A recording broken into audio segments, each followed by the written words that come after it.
And most times people think that a ministry is started because you got this grand idea about how things ought to be. Well, that's part of it. But it starts out of personal pain. It is something you do not wish on someone else. And so you start a ministry. She discovered as a lesbian that that wasn't God's best for her. And so she started a whole ministry to those persons in that lifestyle. All right? And so then it goes on and it talks about how tragic the ministry is, though. And so is this heterosexual ministry called pastor and people and minister. It's all volatile. She says here that there was this political thing, and the gays and lesbians, had a little problem here with the voting and what have you. And then she talks about here the movement's theory about homosexuality have been widely rejected. Okay, her movement, this ex-gay ministry, has been rejected by American Psychiatric Association and the mainstream psychologists or psychological organizations.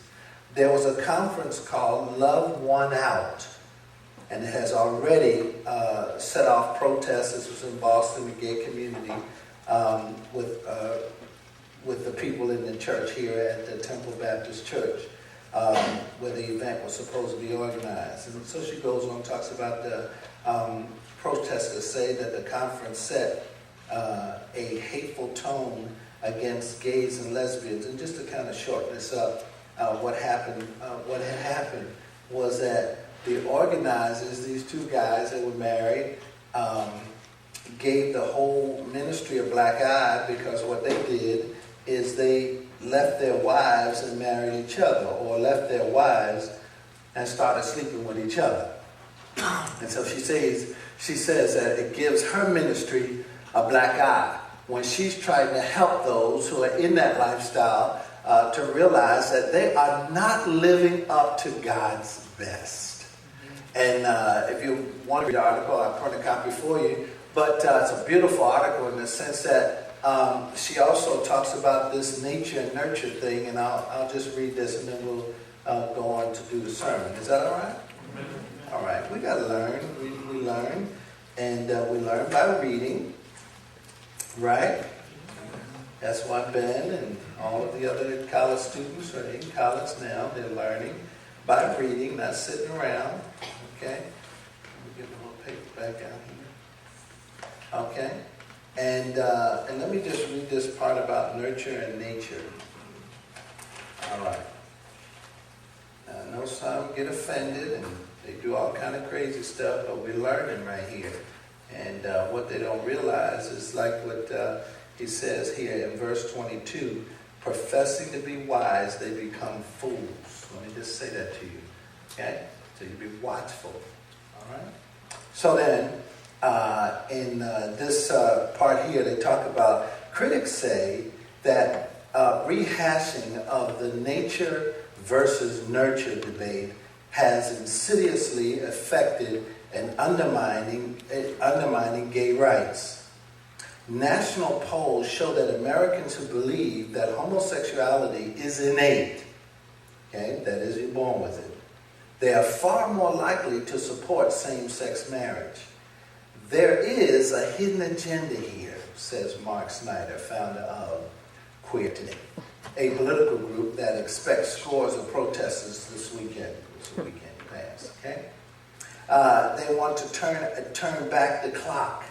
All right, while ex-gay ministries have softened the tone so as to have the force of the message that it is because of its embarrassing scandals and all of the things that have to do with that nature versus nurture deal. So we looked last week, and you can read this if you like. It has a whole bunch of articles about two lawyers who were gay, these two guys that were gay, and they were unhappy with their lives. You cannot be happy not following the will of God. It's impossible. But you see, what we do is we drown it. And I'll show you a little drowning in a minute in the Bible here. but we drown it with sensual pleasure. And anybody in here that knows anything about God, then you know that God has designed sex to give him glory. Somebody say amen. Amen. Give him glory. Look, we got men here. How'd that happen? Fluke in history. You understand what I'm saying? Got my babies here. Well, how'd that happen? Got your children here. How did that happen? So don't make it all bad.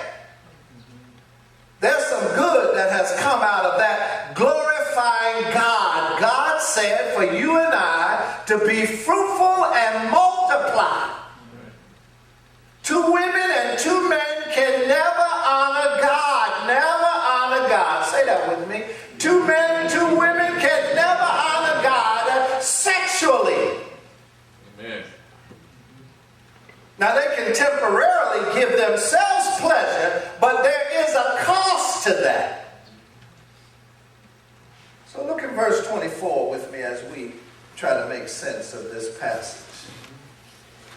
In verse 24 it says, therefore, and the therefore is there because of verse 23, they exchanged something. Look at that with me.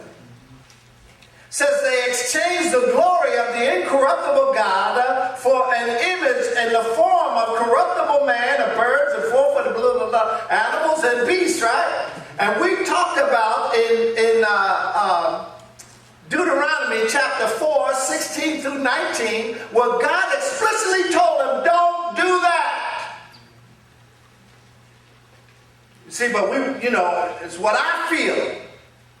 He said, don't do that. Then we looked in Exodus chapter 20, 1 through 6.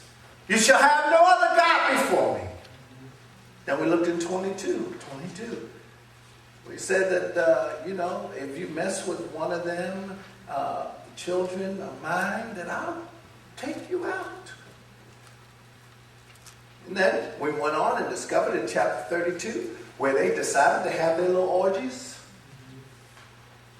We didn't get a whole lot of time in chapter 32 last week, but they decided to have their little orgies and all kind of sexual promiscuity, and Moses was on the mountain, and we talked about that, remember, where they said they didn't even care where Moses was. Mm. You see, there's something about a perverted mind, a mind that has turned away from God. There's something about that mind that's perverted in its sense of how it lives. It's devastating. And even in a marriage, a perverted mind finds itself, at the place where they use the clothes. Because they got a perverted mind. They find themselves on computers at night, watching porn. Wow, they got perverted minds. Anybody that moves away from honoring God, mind goes. And they profess to be wise. They think they're smart. They can outsmart folks. But in the process, you're looking at a fool. Amen. You see, because there's too much. Your credit card says one thing. Your lifestyle says another. There's no passion, no fire in you for God. Your associations say something. Okay? Your affiliations say something. The lack of passion anymore for God says a whole lot. So you think you're smart, but you're really a fool. So come on. He says in verse 24, as a result of what they did, it says that God gave them over. Paradidomai. And that's how I got that sense of the transfer. God did it. It says